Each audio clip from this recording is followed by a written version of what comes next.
Hi, and welcome to Conductor, where we are two sisters on a mission to amplify women's voices on the podium. Join us as we interview leaders in the field of choral music, share resources, and build a community for current and future teacher conductors, all while exploring the gender divide. I'm Kyra Starr. And I'm McKenna Stenson, and we are Conductor.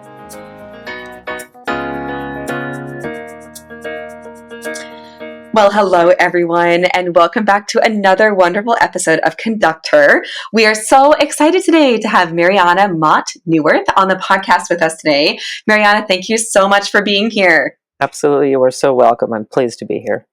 Well, everyone, we're going to dive in with a little bit of background.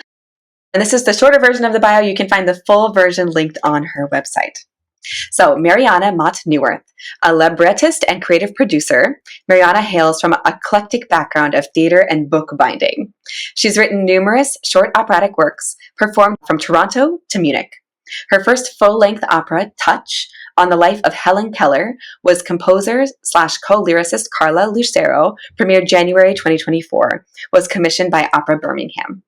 In March of the same year, Marianna premiered a new 20-minute opera on neurodivergence, Mechanisms, with composer J.E. Hernandez, commissioned by Opera Theater of St. Louis. Marianna participated in the Anthem to Us project at Lincoln Center Library and studied at the Composer Librettist Studio in D.C., led by Ben Krywaz, and Nutalis Theater and Susan Galbraith of Alliance of New Music Theater. As a creative producer, Marianna proudly serves as co-founder and executive producer of Opera Practicos, New York City's disability affirmative opera company. And from 2022 to 2024, she was president of the New York Opera Alliance, was in the first cohort of the BMP Producer Academy with Beth Morrison, and has been involved in the Creative and Independent Producers Alliance. She was executive director for Dell'Arte Opera Ensemble, where she produced the 2021 Opera in the Park series in a variety of Manhattan's public parks. Marianna has also produced When Falling, Dive in 2020, before being shut down by COVID, and came back in 2022 to produce Orlando in a community garden, thereby giving birth to the idea of disability creativity. Together with partner Greg Mumji, they established an accessible opera company we now call OPRAC. In her spare time, she's written and curated white papers for academic journals, including the Music and Medicine Journal, as well as HowlRound Theater Commons. She is currently in the early stages of developing a novel on the life of her ancestor, Lucretia Coffin Mott. Welcome, Marianna. Thank you so much for being here again. Thank you. Thank you. Thank you. It's so great to actually, I've never heard anybody read my bio before. So I'm like, wow. You've done so many things. I thought I was doing nothing at all, you know? False. Oh, right? It's amazing how it feels that way sometimes. Yes, we are so excited to have you on. And before we started recording, you told us you are a word person, not a music person, but have found yourself in the field of opera. And so for our first question, we were hoping you could tell us a little bit about your upbringing and how you came to a career in opera. I can also answer your core question of choral music. What really introduced me to music was, as a child, my mother sang in our church choir. And I later, when I grew up, I converted to Judaism. I'm now a Jew by choice. So that's a story for another time. But what I remember so vividly is that my mom's joy at being in a choir, singing in a choir, she wasn't happy that often. So when I noticed that she just, there was something so fulfilling for her being in the church choir. And while I couldn't appreciate it as a child, I so now do. And when I go to my synagogue and sit in my shul, I love listening to the choir. I mean, it's just, and then being part of it and singing with it. There is something so profoundly deep about communal singing. That's like the core of everything that I'm doing. I'll be honest with you, as I said, yes, I'm a word person. I came to, into the world, I was really a theater person and got a degree in theater. I was a playwright. I moved to New York to be an actress and a playwright, and it's a very hard world to live. But I was always on the theatrical side. So I didn't actually discover opera until I was 45. And when I did, it shocked me. It's like, where have I been my whole life? It's suddenly converging this deep sort of connection I'd had to music as a child to my training and understanding of theater. And it's really, I had a very seminal moment. I started going to the Met, went to, like, my first opera was Don Giovanni, and sitting in, the family circle at the Metropolitan Opera, Don Ottavio's aria in Act 1 of Don Giovanni, Dalla sua pace, right? Am I saying it right? Um, it was like a moment, like there was before that aria, and then the rest of the world happened after. And I really understood what the purpose of opera was and what an aria was. It was like a monologue, and this whole world happens inside of an aria, a moment. And it just absolutely captured me. And I knew from that moment I needed to figure out how to write libretti. I didn't have any music training. I couldn't be a composer, but I knew I could write the words. And I really set to task learning how to write libretti. I went back to my old playwright handbook, started reading Plato and, all of these things, like just getting my dramatist's training back. And as that occurred, composers started showing up and teaching me. And and for about 5 years, I had an incredible teacher, a German composer, Mike von der Nummer. He really taught me everything I needed to know. It's the kind of the basis of opera.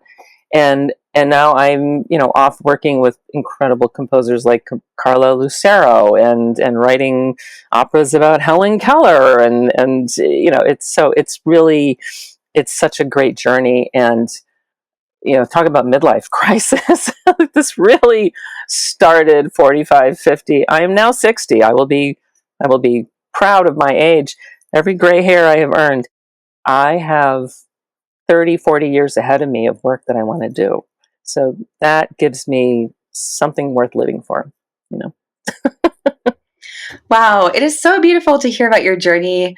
You said something early on in the interview when talking about your mom, that there's just something so profoundly deep about choral singing, and then to draw that experience to sitting in the Metropolitan Opera, hearing Don Giovanni, having this moment of just like catharsis, and like you said, the before and the after. And it is amazing. I think choral music in general, can bring us those moments that truly change your life. And I was talking to some graduate students this morning. We just came back from a big national choral conference, and thinking about those moments. Dallas, right? Exactly, it was Dallas. Yes, I have a composer friend of mine who was there. So, well, it was a beautiful conference, and talking about how you can sit in this space, and on one hand, you can have these transformative moments that just completely change your life, and then that you also come back with your brain on fire, like thinking, how can we continue to better the field? What are areas that we still need to grow in as individuals? How can we grow as a group? Anyway, you've sparked the match. I'm inspired with lots to say, and but we want to hear more about you. And now, a quick word from our sponsors. Conductor, conductor, conductor, conductor, conductor. The Conductor Choral Series, powered by Music Spoke, is an intentional platform that highlights the voices of women and their allies in the choral music world. This series is designed to elevate and celebrate the contributions of women throughout history, as well as those currently shaping the music scene. Its name, Conductor, intertwines the role of a conductor with the concept of empowerment and the recognition of women in music, a field where their contributions have often been overlooked or underrepresented. The series serves as a celebration of diverse women's voices, composers, conductors, singers, and advocates, by providing access to choral works that reflect their unique perspectives, creativity, and experiences.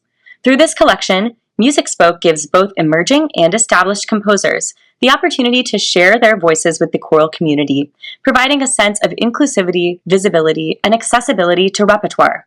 Check out the Conduct Her Choral Series today for your next concert. And we're back.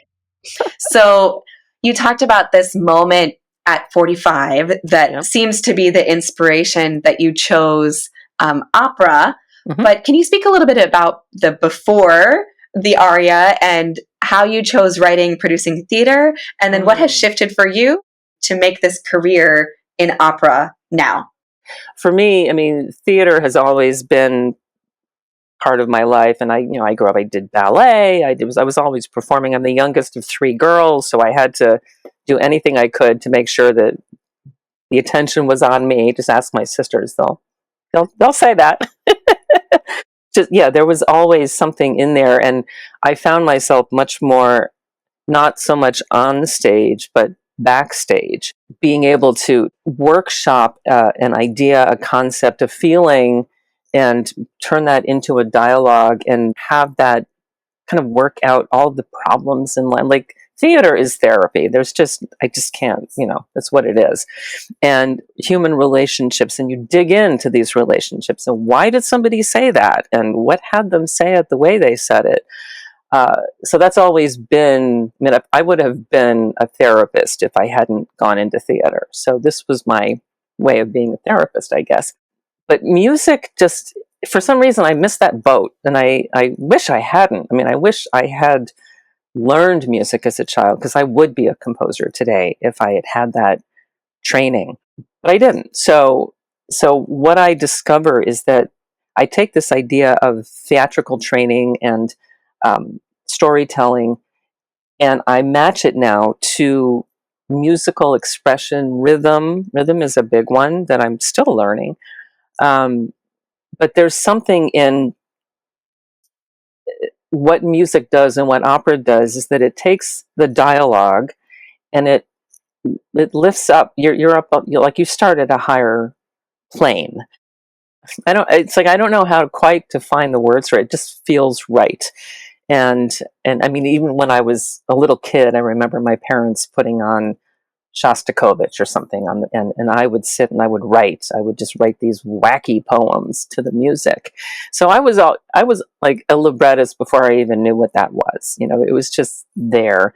Yeah. So it's really a merging of all of these parts of my life. That's why I'm struggling with how do I put this together for you succinctly, because it's just always been there. And I didn't always know the path I was walking on, but I kept walking and finding and discovering. And now, certainly the path, there's always discovery going on, and I'm learning different ways that, I'm starting to study music. I'm learning how to play the cello, which is a crazy thing to do at, 60, but that's okay. No, I'm not playing for anybody but me. And I did this to learn music. I just didn't know how challenging it would be. So it's hard work, and then all of a sudden it clicks and it's exquisite. And that's what we're all here for. We're here for those moments of connectivity. It is so fascinating and wonderful to hear you talk about sort of discovering music later in your life. This is incredibly cool. And I think something that we talk to a lot of music educators. And so we're teaching students, kindergarten through collegiate level, or a lot of adults who want to sing in a community ensemble who maybe had that training in high school and haven't sung since then. And so it's really refreshing to talk to someone who's kind of rediscovering their love for this, or discovering it for the first time and navigating. Yeah, it is difficult, but aren't so many things in life. And practice makes perfect, as we love to say in the field. So welcome to the musician's practice room. Absolutely. And I have to say, it's like, and I could never appreciate this as a child, but that the art of practice in itself is so profound. And for me, when I'm working on an opera, if I got something in development, my most favorite place to be is in rehearsal. And as I work with a composer, and as we're throwing ideas back and forth and unpacking it, and so that, yes, practice is like, that is a way of living life. We are always practicing how we be with one another, how we talk to other people. There's always a consciousness that I try to bring to Absolutely. And music is an expression of that. Oh, yes. I think we relate to that. I think we relate to that really specifically, especially as choral directors. We have 4 or 5 performances a year, but most of the hours that we spend are in rehearsal. And so I feel it's my, responsibility to try and create a space where students are loving that time, even though it can be difficult, even though, sometimes some rehearsals are more stimulating or engaging than others. And that's okay, because we're teaching life skills about how to interact with one another. You've spoken so beautifully and eloquently about your journey to kind of get to this point and finding yourself in this new career. And we were wondering if you could tell us who or what was influential and helpful in getting you to this point, maybe specific teachers or anyone else in your life who may have been helpful. Well, certainly the very first composer to ever put my words to music actually is a rabbi, Rabbi Bronwyn Mullen. And I was very early on in my sort of discovery and journey of like, what is this opera thing? And I just took a stab at writing, and I boldly shared something with her, and she was like, "Cool," and she said it, and I just was like, "What?"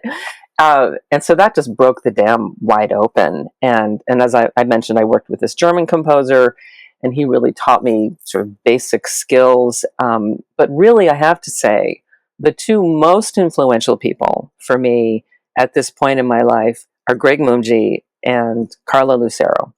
And Carla, composer on the West Coast, she and I worked on my very first full-length opera with her.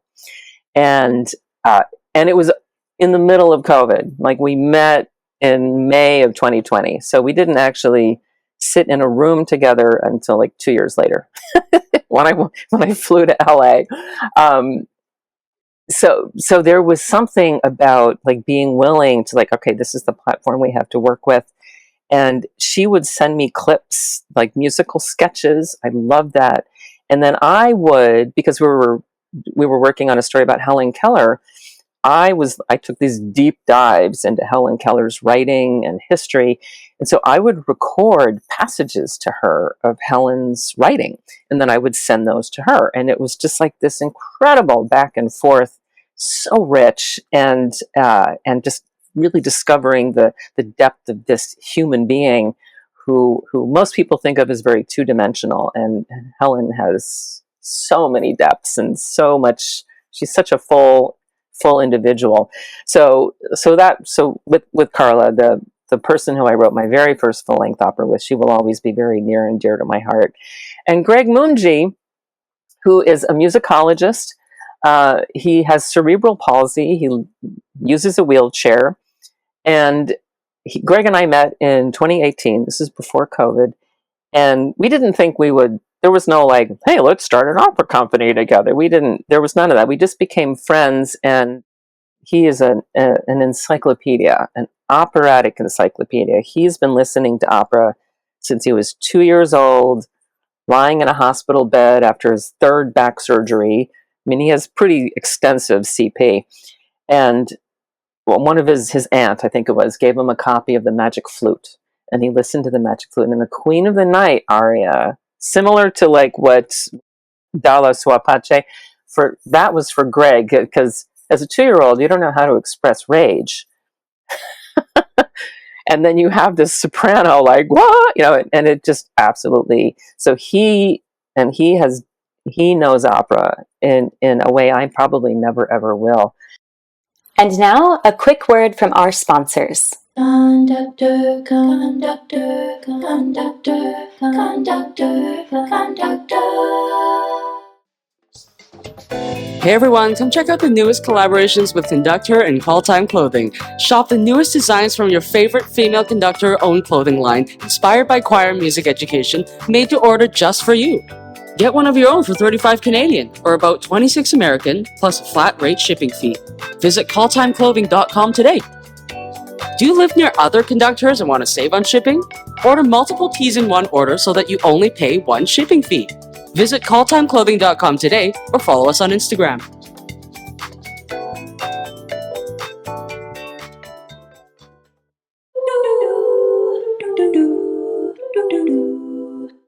And we're back.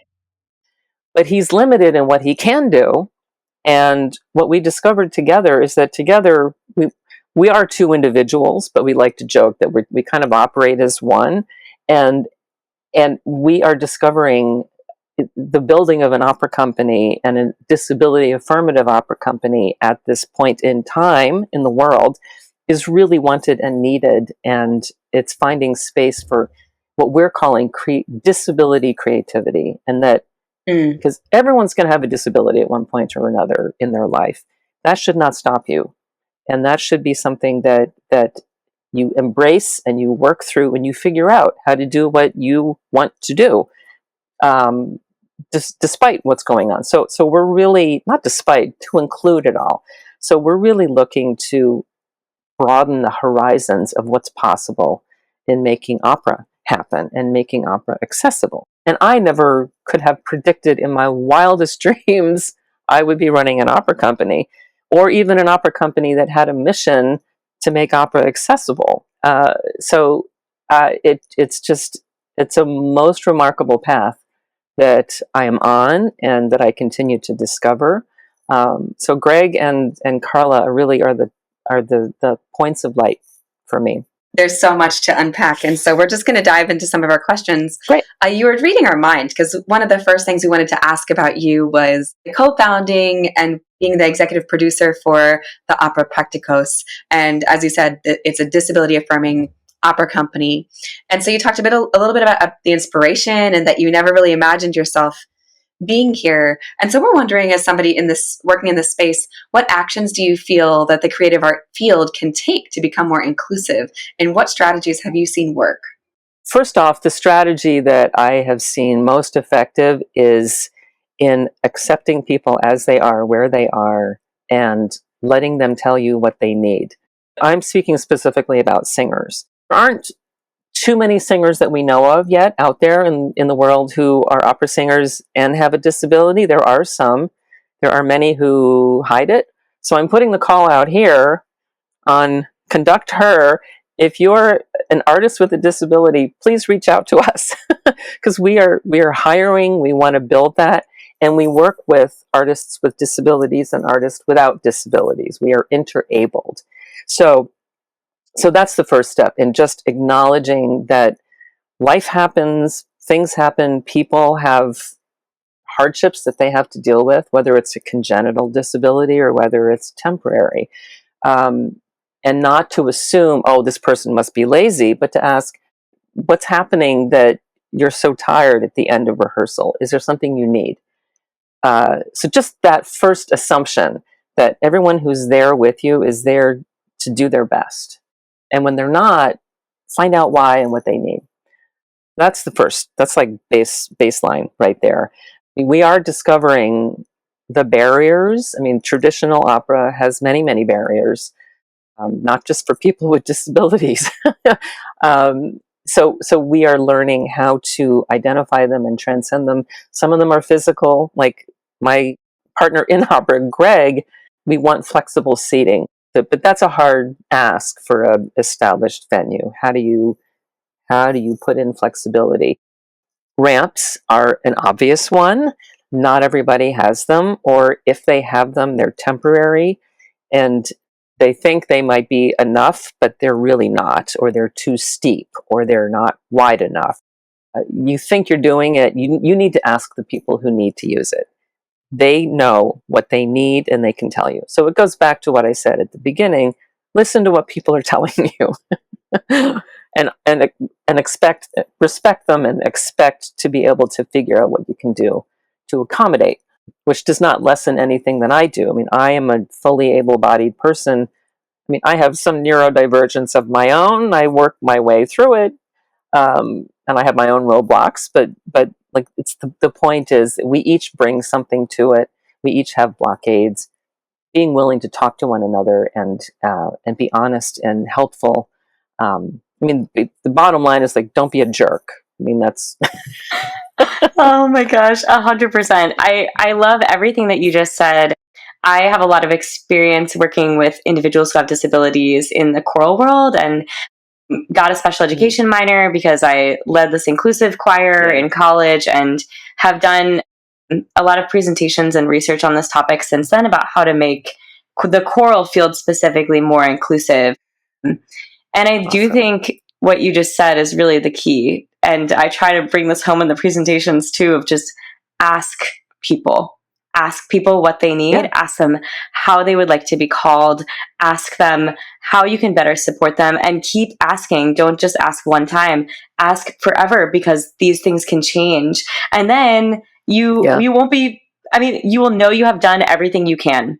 And that will look like creative problem solving. That will look like sometimes having to navigate a situation over a long period of time. We were just in New York actually last week, 2 weeks ago. I don't know what time is anymore. And I went to see 3 Broadway shows while I was there. And at every single one, I was like, wow, the theater is not very accessible, except for Wicked, which is now in the Gershwin. And there was quite a bit of physical access for people and a little bit more space in the seating. And one of the performers in Wicked is in a wheelchair. Correct. That's one of not only the actress, but the character is in a wheelchair. Which was so thrilling and literally the most amazing thing ever. So I think I just wanted to affirm everything you were saying. And it's so exciting to hear that you've begun this initiative. It's definitely needed.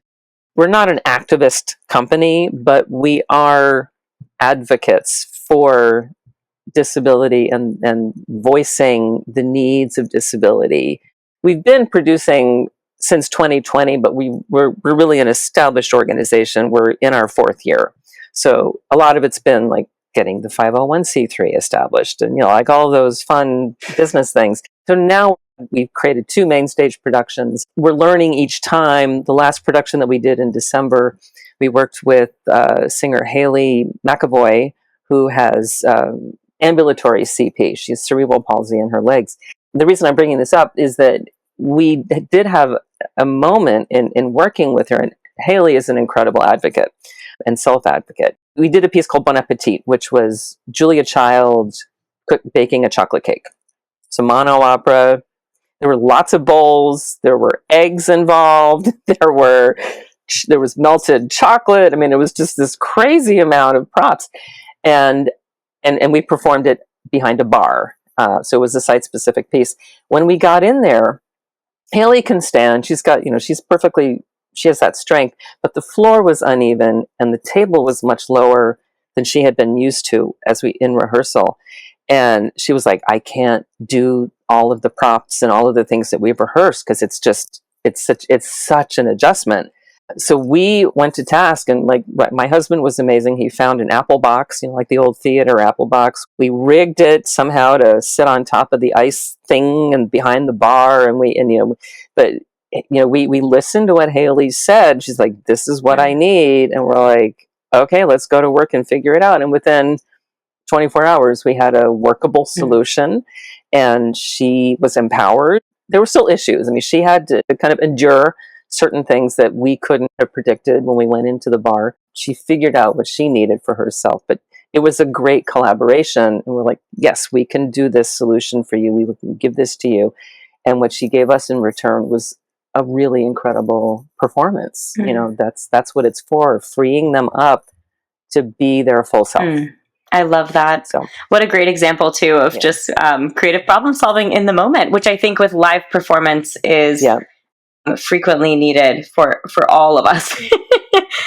And now a quick word from our sponsors. Conductor, conductor, conductor, conductor, conductor. Hi, I'm Jocelyn Hagan, composer and founder of Compose Like a Girl, a choral series dedicated to empowering composers who identify as women through mentorship, publication, and promotion. With over 30 pieces in the series, with many different voicings, we're showcasing fresh, compelling music like Womankind by Emily Drum, The Infinity of Space by Ritika Bhattacharjee, and When I Become an Old Woman by Sherry Blevins. Explore the catalog at jocelynhagan.com/composelikeagirl and graphitepublishing.com. And we're back. You brought this up earlier when we finished reading your bio and learning a little bit about your introduction, but you were talking about one of your first works, which was about the life and works of Helen Keller, which I feel like will relate nicely to this conversation. Can you talk a little bit more about that work specifically and maybe what you learned in the process of creating it? So much. So this composer on the West Coast reaches out to me and she says, hey, you want to do an opera about Helen Keller? And I'm like, an opera about a woman who is deaf and blind. I was like, I am so in. It was the idea. And frankly, Carla had told me that she had been looking for somebody to work with on this for about 3 or 4 years. Every time she would bring it up, she would get laughed out and laughed out of the room. I mean, everybody knows who Helen Keller is, but no one saw the depth and the complexity that was there. And I immediately saw it. I was like, wow, right, there's like an inner Helen, her inner world. Then there's the outer external world that she has to deal with. She was incredibly verbose for someone who couldn't hear or see. She learned how to speak. In fact, Anne Sullivan tried to get her to not speak because Anne was too worried that her speech would be slurry and she wouldn't be taken seriously because of that. So Anne was very concerned about external, like, did everything look right? Helen was a free spirit and would just go for it. So in the spirit of that, I just thought this is such a great world, a great chance to make two sonic worlds and like an inner feeling world and an outer external world. So I was jumped right in with Carla. And one of the first things I did was I looked up one of her essays on hands. So hands, right? Helen Keller wrote a whole essay on how she can form a vision of an entire person based on their hand. And when she touches their hand, the strength, the skin, the energy. And she wrote this incredibly beautiful essay about it. I think I tape recorded that whole thing and I sent that to Carla. We don't have that part in touch, but what was in there showed Carla like, oh, okay, we're going to need to bring in like the experience of the wind across her face or her hair, or when someone enters the room, there's a different sense in the room, or the floorboards creak in a different way. And so what a great chance for a composer to convey that musically. So we just really dove into it.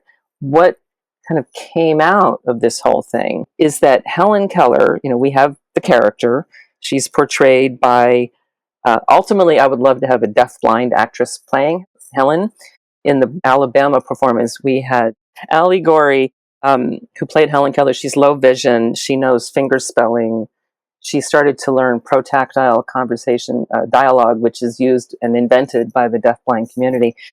Helen, she's having conversations. She's talking to Anne Sullivan. She's talking to John. She's talking to her, she's talking to all these people. And we're like, all right, we're not going to have the actress speaking or singing. And Carla created Helen's choir. And it's an SATB choir, modular, so that the characters are also the people in her life, her mother, her brother, her father, her lover. These performers created Helen's choir.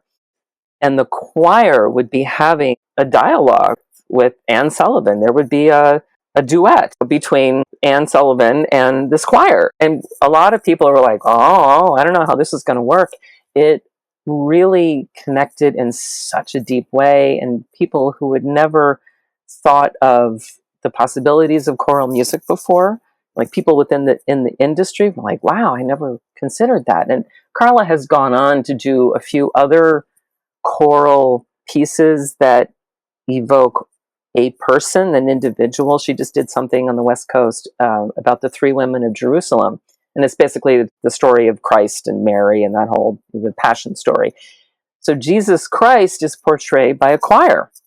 And in this case, it was the LA Opera choir, and singing the role of Jesus.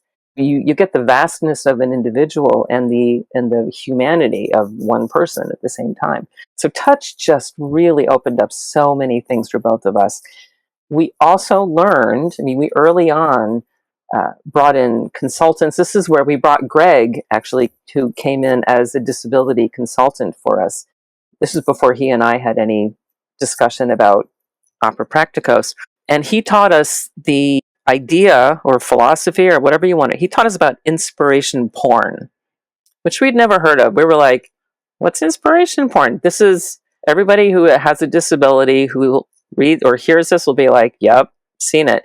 Inspiration porn is when like when Greg rolls into the Met and somebody puts their hand on his head and prays over him because, they can. I don't know why. Or if someone's like, wow, congratulations, you went to the grocery store and bought a tube of toothpaste. I'm so inspired by you. It's like, and Helen Keller was very much used as a tool for inspiration porn. So very early on, we knew we have to understand what this is. We have to not go down that road. And in fact, we have to teach what it can be other than. Like, don't go that route, but be like, who is this real person? So that was a huge, huge lesson for both me and for Carla. And we began to be able to convey that in our opera. I mean, Helen Keller has so many moods. She was snarky. She was angry. She liked reading, what we jokingly say at one point, she's reading Jane Austen, and she's like really into this like love story. She wanted to know about love and passion. And Anne Sullivan's like, put that trashy Jane Austen away, It's one of the lines, one of my favorite lines in our opera, in fact. Enough of that trashy Jane Austen. So Helen, she was a full person. And I'm not giving any spoilers away, but Helen Keller, she fell in love and she was going to elope. And she had sex and she wanted to live all of life. There were like Anne Sullivan and her whole family, they blocked her from getting married. They couldn't imagine Helen Keller getting married and having children, God forbid. It's like, yeah, really. And nowadays we shake our head like that's insane, but that was the norm back then. There were blind and deafblind people that came to our production in Alabama. Birmingham is like the center for deafblind community in the nation. Yeah, I didn't even know this until we got there. So there were a number of people who were there, and there were tears in their eyes just being recognized and being seen as full-fledged human beings and adults, and the struggle of that. And so there was just such a sense of being recognized and being seen in so many ways. I don't even remember your question at this point, but I'm just like, it was such a learning experience for me and for Carla and for everyone who was part of Opera Birmingham in understanding how do you bring in protactile translators? Are they going to keep them from the audience from seeing the piece? Not at all. It added to it. In fact, we had a deaf costume designer. The lighting designer on Touch was also deaf. The two of them taught our performers, part of Helen's choir. There was sign language. There was protactile language integrated on stage. So the singers were singing, doing hand spelling, doing protactile languaging. It was remarkable. So there's so much possible. And it's really beautiful to hear you speak about this project. And I think even more powerful, I think oftentimes we're like, oh, the production. Oh, we were so inclusive in the production. And we made so many accessible choices for the production. But what you've described is a process that I think the world needs to know about and needs to understand, that it's not just how the outcome is. What were we saying about practice? Right. It's and Marianna, there's a beautiful through line in our conversation, in you specifically, about collaboration, about seeking knowledge, seeking better, seeking more, that is just really transcending through, I think, to the listener. And it's just really beautiful. And this spirit of representation. So bringing in a coach to help educate not just you and your partner, your fellow artist in the process, but so that everyone in the room can be on the same page. And yes. I think that space also allows a better safety, a better opportunity for maybe someone who isn't as confident with their own self-advocacy to be able to self-advocate. That's a big thing right there, is just creating the space for that. And one of the things I was going to mention earlier, but didn't quite get to, was that implementing access checks at the top of every rehearsal. It's not natural, or it's not second nature. So you have to put it in and remind yourself. And I still have to be like, oh, that's right, access check. Does everybody have what they need to be here and do what they need to do today? It's a very simple question. But you also need to be willing to listen to the to the response. So yeah, so I would add making regular access checks, and at the end of rehearsal, did you have everything you needed? What do you need for the next one? Wow, stealing that. Please, go for it. So easily implemented into the choral space as well. And yeah, I'm so glad you brought up inspiration porn. I think that's something that a lot of people are not familiar with, especially, we walk about the world as able-bodied people, and frequently on TV and in commercials and in other theatrical productions, like even in Wicked, right? They kind of make fun of inspiration porn because this guy is like forced, quote unquote, to go ask this girl to dance because she's in a wheelchair. And the more that we can just, as you said, try and see people for who they are, I think the better off we'll be as a society, and continuing to just speak to people directly. And that often looks like being creative. I love to remind people, like, if you're with someone who's nonverbal or non-speaking, you can hold out your hands and they can feel your hands and they can make a selection based on the options you give them. So just reminding people out there to be creative and, I don't know, really look at people. I think, McKenna, you were going to ask the next question. That's sort of a great segue, because talking about creativity, I am not a choral composer. I am not a librettist. I'm not a lyricist. And so I know so many people out there may be interested in that process and may have that spark inside, but not quite sure how to get started. So we're wondering, can you describe your process for developing a libretto? This is going to be wacky, but I'm going to do it anyway. I mentioned earlier book arts. So I create these hand-bound books, and some of them have things in them or not. There are many techniques to bookbinding, and the kind of stitching you use, the material you use for the cover. I have a book that I created when I was working on Mechanisms. So Mechanisms, this is for Opera Theater of St. Louis and their New Works Collective. And I had pitched to them a story about a neurodivergent girl in 5th grade math class, and she has synesthesia, right? So that's like the core of the idea and how she deals with the world. Before any words got started, I knew this had to be a very tactile approach, or like how I needed to approach the story. So I really began to think to myself, all right, I know who the character is, I know what I want her to accomplish, and I know the people around her. And I grabbed a bunch of paper, and I really just sort of switched off the rational mind and let my hands do some exploring. And I started to build a book. And I create this strange, like, asymmetrical, wacky book. And then I started drawing into it and putting in, and it was almost like channeling whatever ideas kind of were in the ether, and just started throwing, like, a phrase would come to mind, and I'd put this in this book, and sometimes I'd like grab the paper and I'd crumple it up and I'd open it up again and fold it and sew it in. So it was like a really chaotic, it was a very chaotic book. And then book arts is very much akin to opera in that as you turn a page, you control the rhythm, the pacing. There are things in the page that you feel, the way you hold the book, the way the cover feels, and like it tells a story. And so oftentimes and not every time, but oftentimes when I start an opera, I begin with a book or just a pile of paper that becomes a book. And that's, thanks to my years of being trained as a bookbinder. And now a quick word from our sponsors. Conductor, conductor, conductor, conductor, conductor. Hey, Kyra. Hey, McKenna. You know what choral directors are always looking for? What? Well, as choral directors, we are always looking for new pieces to program for our upcoming concerts, and Pavon Publishing is proud to have some outstanding women composers and conductors in its catalog. Wow, what are some of the new releases? Well, let me tell you.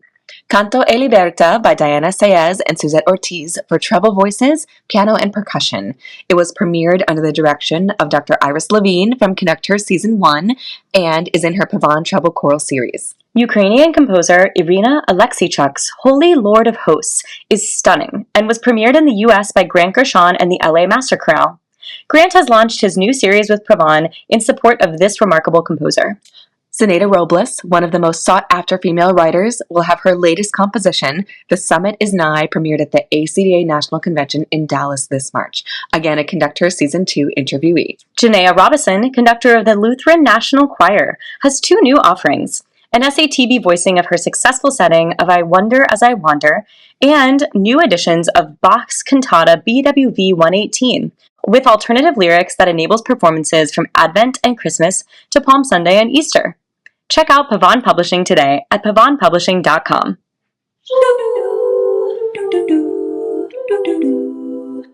And we're back. So that just gets like the concrete feeling into the world, and then I can begin to find transitions and what happens going from point A to point B, or something. Like how do I move forward in this story? And then from that, sometimes words go in, sometimes they don't. But from that, I can begin to start to formulate what the structure for the libretto will be. And oftentimes I will share this with my composers. Sometimes it freaks them out, I'll be honest. So I'm very careful about how I share. But there are some composers, when they look at it, they can start to hear music. They can start to feel that sense that just clicks for some. Some composers are very analytical, and they just want, like, give me the words, give me the rhythm, I'm going to go to work, and that's great. That's where they come from. I really approach it from a very emotional, like the emotional journey of the story and the relationships. And so I use the visual and the tactile to capture it. And then I can't tell you how, but it does become words that fit into a libretto. And I always write way too many words. And then I go and I start pulling the words away and like pull this out and boil it down and boil it down. Like a reduced sauce, if you like to cook.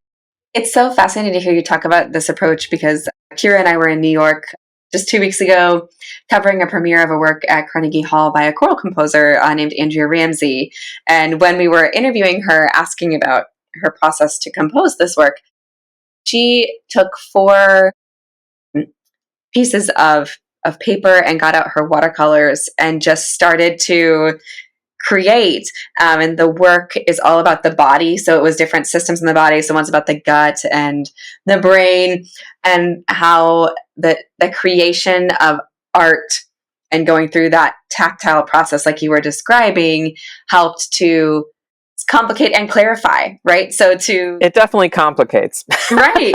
But and then she had these watercolors that stayed with her in the process of going throughout the writing process. So I can't wait to hear her piece. I'm going to definitely. Yeah, it's really neat, but it was really cool to draw those parallels. And I really am seeing both of you as artist, as creator, as a part of the brain that I would like to access a little more every once in a while. But I'm so intrigued by this process and excited to see all these amazing results. What I can say to you is that in order to create something that didn't exist before, and that's what this is it's really, and I think the artwork is an access point to it. It's shutting off the commentary, the constant it's always running in the back of our head. And Philip Glass once wrote, I read his autobiography many years ago, and he once wrote about what happened. Like, someone would ask him, how did you create that symphony or that piece? And he would be like, you know what? I really don't know, because I don't remember writing it, because in order to go there, he had to give up that last vestige of watching himself work. And as soon as he let go of that, something happened. And when he kind of comes back, it's not quite being in a trance, but it's that willingness to let go of everything that you know and just being present in the moment and what's there and trusting that something always That is shows so up. fascinating. I've totally felt that in conducting. I frequently am like, I hope that went well Yes, because I yes, blacked out. right. Yeah, because you are completely in the music, and it's like your body Yeah. becomes part of it, and that's the similar thing happen. And that's maybe why I approach a story through book art, because I can embody the work, since I can't write the music. But yeah, there's like, you have to give up Oh, something. I love that. And what a great reminder for us as educators to encourage free play and curiosity with our students. And it's so, I think as musicians, it's Yes, easy for us yes. to sometimes get siloed into an arena that feels very performance heavy and very adjudication heavy and forever looking to be, yeah, I mean, forever, that could always be better. We could always have better intonation here, you know, what have you. There could be more or less consonants and dynamic contrast. So I think great reminder for us to play a little bit more. This has been such a incredible conversation with you, Marianna. We have one more kind of large question to ask you before we do some of our closing fast and fun questions. We wanted to ask you, as someone who has been in a number of fields, succeeded in New York City. I mean, you're living there right now, and had a career change, is currently working in music. What advice do you have for young women who are interested in getting involved in creative leadership projects? A lot of people in our field like to launch new ensembles or come up with new ideas in the field or compose. Do you have any advice for these young women? Yes. Don't wait for somebody to give you permission. Yeah. And I mean, and I learned that one the hard way, because I kept waiting for like, oh, am I going to get into this program, or am I going to, and no, I didn't. When I figured out I wanted to be a librettist, there were a few librettist programs that I tried to get into. I wasn't accepted. I was either too old or whatever. And I was like, okay, I'm going to do this anyway, And so it's a harder road to walk, but it's one I own, and it's mine. I created this. So to anyone out there who knows there's something in them that they want to do and get out, believe in that, very Ted Lasso, believe, get out there, do that, share yourself with other people. There will be people who will laugh you out of the room, like they did with Carla. And there will be other people who'll be like, that's so cool. Let me, you find your people. So you are going to get lots of no's, and collect those no's. I don't really keep a book, but I have in my computer, every application I apply to, I have like the no pile, and I will put it into the no pile. And there's a lot in the no pile, and there's not as much in the yes pile, but the yes pile is starting to like grow and build. And so I embrace every no, and I don't take it personally. I'm like, okay, wasn't right, or I learned something in applying for this, and now I'm going to go over here and I'm going to do this thing, and I'm just going to do it. And it's not even like, screw you, I'm going to do it. It's like, I'm just going to do this, and I'll be over there if you're interested. Come on, join me. And so I'm not out to, I don't have any swords. I'm not out to like do battle with anyone. I'm really just out to find the people who resonate and respond and want to work with me, and I want to work with them. So I would recommend that for anybody that wants to pursue what's in their heart. Just keep speaking. Well, that was perfect. We agree. Yay. Like what you guys are doing. You're like, yeah, we're going to start this. So it's a great conversation you have going. So thank you for what the contribution you're making to our field. Well, thank you. It's likewise, huge. You're doing so many things and breaking barriers for people, which we appreciate and applaud. Thank you so much. It's been a real joy. Ending on a little bit of a fun note, just so our audience can continue to learn a little bit about you, we have some Fast 5 closing questions. The first one is, what is a current song or composer who you might recommend to our listeners to check out? Carla Lucero. All right, let me Absolutely. Carla, freaking Lucero. She is all about message. She is all about advocacy. So yeah, check out Carla Lucero. CarlaLucero.com. We love the direct shout out. Amazing. Our second Fast Five question is, what is one misconception about you? What is one misconception about me? That I'm young. I look younger than I actually am. I'm 60. Heck yes. We're pro-aging here. And everyone, she does look amazing. This is what 60 looks like. Yeah. It's fabulous. So number 3, what is one word to describe you as a librettist or as a lyricist? I would say that I go for stories about people confronting barriers and judgments and going past them and just doing what they're out there to do anyway. How's that for a one word answer? It's perfect. That's beautiful. We can just put a lot of hyphens in there and it will be one word, you know? I mean, there's no rules. We're breaking it. How about this? Like not taking Love no that. for an answer. I love that. Number 4, we typically phrase as, do you have a choral blooper? But this could be a blooper of any kind that has occurred in your writing process or at a production. I can see you smiling, so perhaps one has come to mind. There were so many humorous moments in creating Touch. I'm not going to reveal any of them, but certainly as Carla and I were writing, we would, like, one of us would say something that was like really politically incorrect and like really, really bad, like the worst ableist thing somebody could say. And then we would catch ourselves and we would just like, it was like just being aware of and seeing our own ableism at work. Incredible. That's all I'm going to say. And we catch ourselves and then we like put that in a bottle and we're like, okay, yeah. But and isn't that how we learn sometimes? Being like, well, all right. That is. All right. That We're is. humans. We make mistakes. Our very last question is, would you share just a favorite memory from the time that you've transitioned into this new era of life as musician, artist, librettist, lyricist, all of those things? I have so many, but I'll really give you the very first, like in that moment in the family circle up at the Met, listening to Don Giovanni. Once I had this thought, like I understood opera. I swear to God, I really thought somebody behind me said, you should write libretti. And I turned around. There was nobody sitting behind me. And I mean, was it a voice from God? I don't know. I'm a good Jew. So maybe it was. I have no idea. I'm a good enough Jew. Actually, I'm not that good of a Jew. But that moment, it was a transcendent moment. Gee, I could probably write better libretti.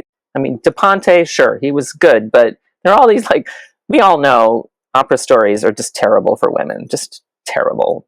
But it was like an external voice that said, you should be doing this. That foundationally changed who I was, and it's put me on this path. It's still there behind me every day when I don't think I can. It's right there. That's so beautiful, Marianna. Thank you. It has just been a real joy to get to know you. And we have seen you today on one of the most tired days post ACDA, and I feel electrified and invigorated, ready to go on. So thank you for reminding us to be creative and to take chances and to advocate for ourselves and others and what we are capable of. It's just been a joy. You're most welcome. Thank you so much. It's been a real pleasure meeting you both. And when you're in New York City, if you have my email, give me a little shout out. I would love to. We would love that. Coffee. We would love that. Well, for our listeners, thank you so much for listening, tuning in today. Check out our social media. We are at conduct.her.pod on Instagram, Facebook, TikTok. Check us out and head to our website, conducther.com. We will link Marianna's bio and more information about her there. So thank you, listeners. Thank you for listening. This has been Conductor. This episode was engineered and mixed by Marianna Klontz with intro and outro music by Flo Garut and ad music by Kate Crellin. Discover more resources at conductor.com.